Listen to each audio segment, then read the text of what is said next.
জান্নাতের সবচেয়ে ultimate gift হচ্ছে আল্লাহ সুবহানাহু ওয়া তাআলা একদিন সকল জান্নাতীদেরকে একসাথে করবেন ইনশাআল্লাহ। সকল জান্নাতীদেরকে একসাথে করে আল্লাহ সুবহানাহু ওয়া তাআলা তার কুদরতি, তার পবিত্র জবান দিয়ে আমাদেরকে জিজ্ঞেস করবেন, হে জান্নাতীরা, তোমরা কি খুশি? তোমরা কি খুশি আমার উপরে? আমি কি তোমাদের জন্য আর কিছু করতে পারি? আমরা বলবো, আল্লাহ, আপনি আমাদেরকে জাহান্নাম থেকে বাঁচিয়েছেন, আমাদেরকে দয়া করে জান্নাতে প্রবেশ করাইছেন, আপনি আমাদের উপর খুশি হয়ে গেছেন, এখানে আমাদের কোনোদিন মৃত্যু আসবে না, আমরা যেখানে ইচ্ছা জান্নাতে থাকবো, যা কিছু করবো। আল্লাহ, আমরা কি চাইতে পারি? আপনি কখনো আমাদের উপর অসন্তুষ্ট হবেন না, জান্নাত থেকে বের করে দিবেন না। আমরা আপনার কাছে কি চাইতে পারি? তখন আল্লাহ সুবহানাহু ওয়া তাআলা বলবে, আজকে তোমাদেরকে আমি আলটিমেট গিফটটা দিব, সবচেয়ে বড় হাদিয়া দিব। জান্নাতের থেকে বড় হাদিয়া কি হইতে পারে?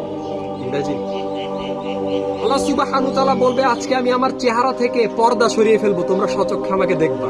সুবহানাল্লাহ।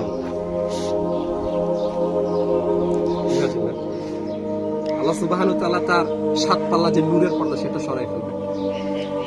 সহিহ হাদিস, আল্লাহ রাসূল আমাদেরকে জানাইছেন সাল্লাল্লাহু আলাইহি ওয়াসাল্লাম, আমরা সরাসরি আল্লাহকে দেখবো ভাই।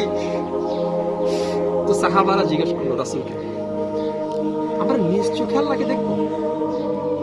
আল্লাহ রাসূল চাঁদের দিকে ইশারা করলো, আকাশে যে পূর্ণিমার চাঁদ হয়, এটা দেখতে তোমাদের কোনো সমস্যা হয়?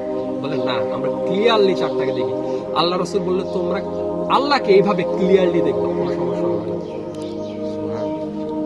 আল্লাহকে দেখবো ভাই ইনশাআল্লাহ।